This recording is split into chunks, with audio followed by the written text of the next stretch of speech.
à la partie numéro 16. Dans cette partie, nous voulons parler des renommées dans l'Église. Oui, les renommées dans l'Église. Qu'est-ce que ça veut dire? Quand on parle de renommée, donc c'est-à-dire dans le sens où des personnes, des gens dans l'Église ou même dans le corps de Christ, ils se donnent des titres ou des noms selon eux-mêmes, selon des hommes.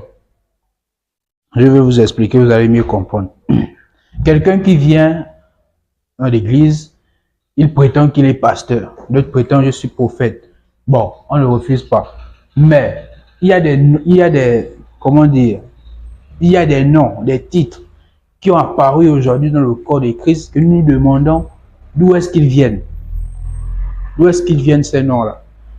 Lorsque l'apôtre Paul nous citait les 5 ministères, il nous a parlé du pasteur, du prophète, de l'apôtre, du docteur, de l'évangéliste. Nous connaissons toutes ces personnes-là. Mais aujourd'hui, nous avons les bishops, les archibishops, nous avons des révérends prophètes, des révérends pasteurs, des révérends docteurs. Mais révérend là, ça vient d'où? Le mot révérend, ça vient d'où? Le Seigneur lui-même n'a pas dit que nous ne devons rien ajouter et rien enlever à sa parole. Donc ça veut dire que ce que nous ajoutons aujourd'hui ne vient pas de Dieu, mais ça vient du diable.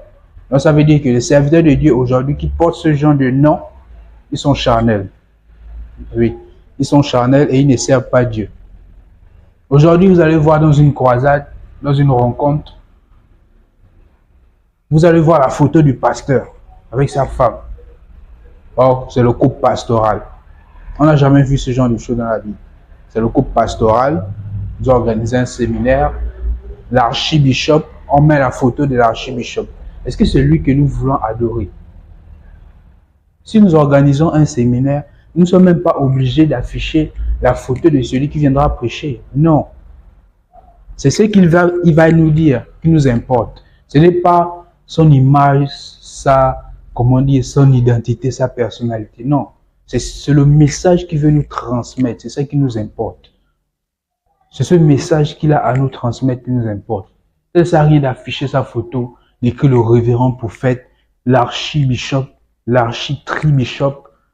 Ils ont des noms étranges, l'évêque, ceci, des noms qu'ils inventent. D'autres se font même appeler daddy. J'en ai vu plusieurs. Des serviteurs de Dieu qui refusent qu'on les appelle par leur nom. Lorsque vous dites, oh, tel frère, il se fâche, il dit non, moi c'est daddy, moi c'est pasteur, moi c'est ceci. Mais, ma question que moi je me pose, le titre de pasteur, qu'est-ce que ça y voit? Même si tu es pasteur, mais tu as un nom. C'est le don que Dieu t'a donné. Et vous allez remarquer que la plupart de ces personnes qui aiment se vanter, je suis pasteur, je suis prophète, ce sont des gens qui ne le sont pas. Oui, remarquez-les bien. Celui qui reconnaît ce que Dieu lui a donné, il ne se vante pas. Ces gens qui se vantent, oh, moi c'est papa, on doit m'appeler papa, on doit m'appeler ceci. Même les femmes, hein, elles se lèvent, moi c'est mommy, moi c'est maman, on doit m'appeler maman. Mais tu es la mère de qui? Tu es le père de qui? Il y a plus âgé que toi dans le peuple. Pourquoi vous faites ça aujourd'hui? C'est du désordre. C'est une infimité grave qui se trouve dans le corps de Christ aujourd'hui. Les gens se lèvent. Désormais, je suis prophète. C'est quelqu'un qui va lui, ils ont un système aujourd'hui. Ils prennent l'huile. L'huile. Soi-disant, on l'a oint. Il est devenu prophète. Or que la parole de Dieu dit que c'est depuis le ventre de notre mère, avant même la naissance. La preuve en est que quoi? L'apôtre Paul. Lorsque l'apôtre Paul partait à Damas pour persécuter l'église, qu'est-ce qui s'est passé? Le Seigneur lui a rencontré sur le chemin. Et lorsque le Seigneur lui a envoyé pour aller trouver Ananias qui allait prier pour lui, qu'est-ce qu'Ananias lui a dit? Que tu es heureux, Saul, parce que le Seigneur t'a choisi pour connaître sa volonté. Donc ça veut dire que Christ connaissait déjà Paul. Même quand Paul faisait du mal, Christ le connaissait. Christ connaissait l'apôtre Pierre. Voilà pourquoi il marchait au bord du lac, il lui a dit, suis-moi, et je ferai de toi pécheur d'hommes. Ça veut dire que Dieu nous connaît. Il nous a établis depuis. C'est pas aujourd'hui. C'est pas un homme qui va se lever et oindre, dit qu'aujourd'hui tu deviens prophète. Aujourd'hui tu deviens pasteur. Aujourd'hui tu deviens telle personne. Non, ça n'existe pas. Le don, c'est Dieu qui le donne. Et nous naissions avec cette chose-là. Nous allons ouvrir la Bible dans le livre de Matthieu, chapitre 16, verset 15 à 19 d'abord. Il est écrit, « Et vous ?» C'est Jésus qui parlait avec ses disciples. Leur dit-il, « Qui dites-vous que je suis ?» Simon-Pierre répond, « Tu es le Christ, le Fils du Dieu vivant. » Jésus, prenant la parole, lui dit, « Tu es heureux, Simon, fils de Jonas, car ce ne sont pas la chair et le sang qui t'ont révélé cela, mais c'est mon Père qui est dans les cieux. Et moi, je te dis, c'est la partie qui nous importe. Moi, je te dis. » Il dit, « Et moi, je te dis que tu es Pierre, et que sur cette pierre, je bâtirai mon église, et que les portes du séjour des morts ne prévaudront point contre elle. » Qu'est-ce que le Seigneur dit ici? Le Seigneur lui dit, tu es Pierre.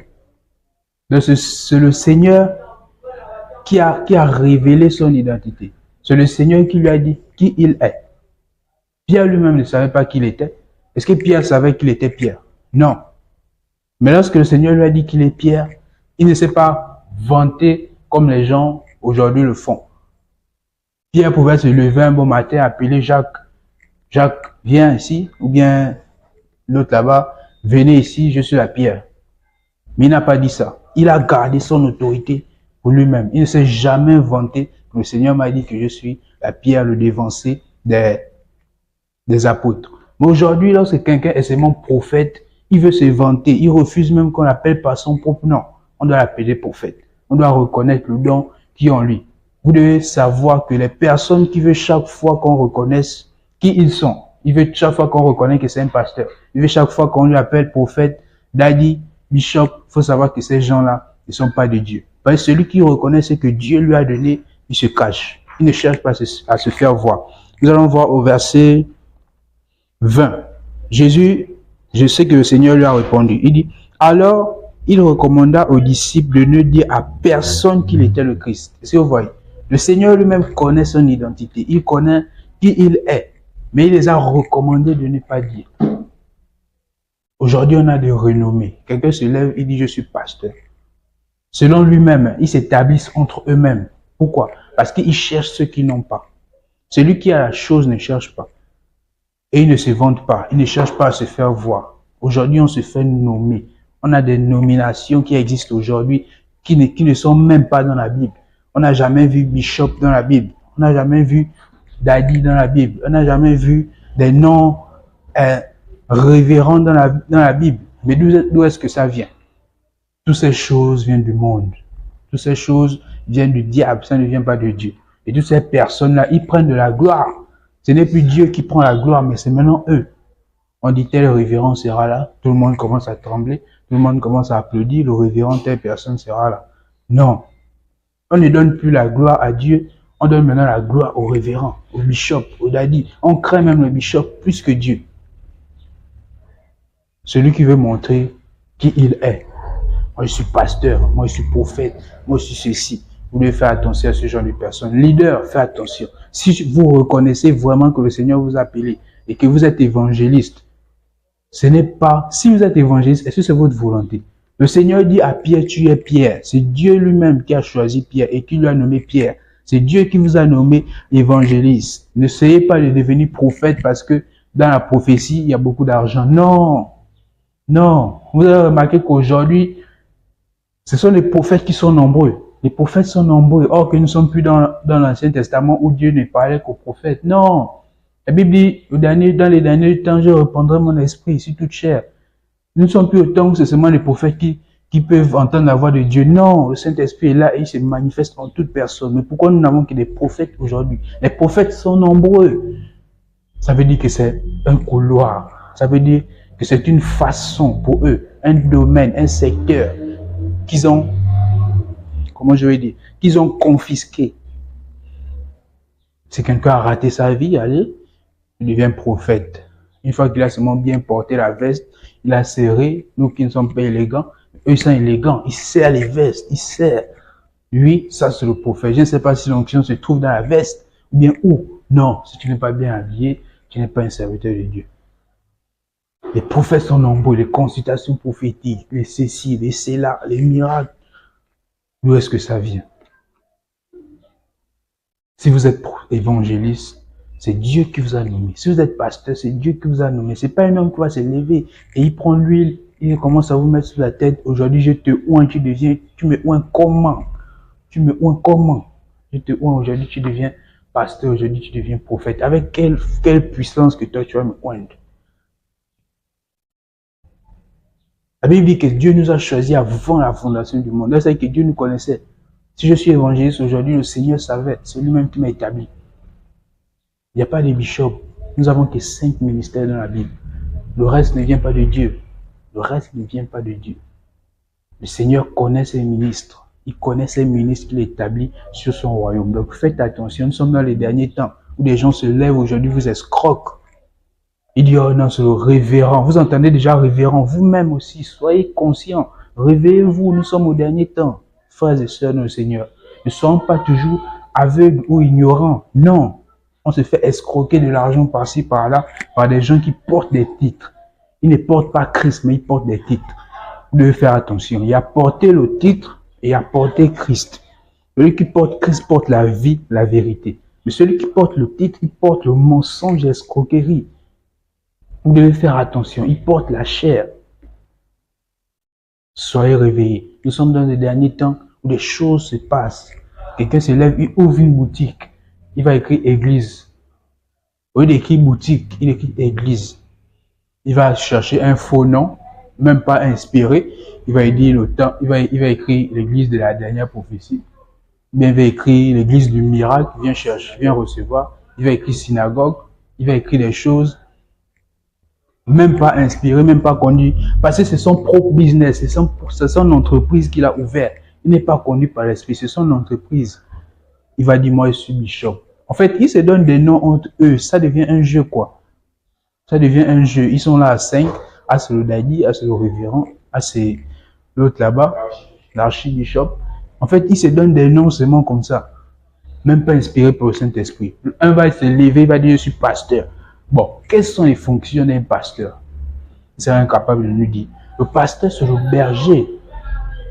C'est le berger. Mais au lieu que toi, tu dis que tu es pasteur, des gens souffrent dans ton ministère. Tu ne connais même pas le souci des fidèles. Tu ne connais même pas le nom des fidèles. Tu vas voir les pasteurs, ils ne connaissent même pas le nom des fidèles. Non, ils ne connaissent pas. Les soucis, là où telle personne habite, ce dont il a besoin, ils ne connaissent pas. Ça, c'est un désordre. C'est dangereux. Vous devez faire attention. L'autre, il va dire, oh, je suis docteur. Mais ils sont incapables d'enseigner réellement la parole de Dieu, d'enseigner les mystères. Maintenant, vous avez été établi comment? L'autre va dire, je suis apôtre. Mais il ne connaît même pas le rôle d'un apôtre. Pourquoi? Parce que c'est lui-même qui a choisi le nom. Il se lève, c'est moi qui choisis le nom. Moi, je suis évangéliste. Et vous allez voir dans la plupart qui choisissent le nom, c'est rare que vous allez voir qui choisissent le nom d'évangéliste. Pourquoi? Parce qu'ils savent que l'évangéliste doit beaucoup marcher. L'évangéliste doit se balader. L'évangéliste doit aller évangéliser comme son nom le dit. Mais comme personne n'a envie de marcher sur le soleil, personne n'a envie qu'on le voit se trimballer, tout le monde va être dans la voiture, donc tout le monde devient prophète. Est-ce que ça vient de Dieu? Non, ça ne vient pas de Dieu. Jésus dit, tu es Pierre. Mais c'est Dieu qui lui a donné, c'est Dieu qui lui a établi, c'est Dieu qui doit vous établir. Ne vous établissez pas vous-même.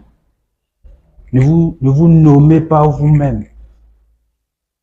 D'où viennent les noms que nous avons aujourd'hui? Révérend. Révérend, ça signifie quoi? Monseigneur, voilà. Il y a des gens qui se font appeler Monseigneur. Dans l'église, on l'appelle Monseigneur. Donc ça dit que c'est lui qui est devenu le Seigneur. Aujourd'hui, les gens se lèvent même, ils disent qu'ils sont Christ. On ne doit plus lire la Bible, ce sont eux qui sont devenus, ils sont Christ. Christ qui est revenu. Donc la parole de Dieu dit que lorsque le Seigneur viendra, tout eux le verra. Mais comment Christ est venu et les autres qui sont au bout de l'autre du pays, au bout du monde, ils ne savent pas que Christ est déjà venu. Mais vous qui êtes avec Christ là, il faut faire la publicité que Christ est déjà venu dans notre pays, il faut venir lui visiter. Comment Christ est descendu dans votre pays et puis vous gardez ça pour vous-même. Il faut informer le monde entier. Donc c'est un désordre. C'est un désordre. Les hommes se font Dieu. Même des femmes qui montent sur l'autel. Oh, c'est momie. C'est momie. Le couple pastoral. le couple ceci, que du désordre dans le corps de Christ.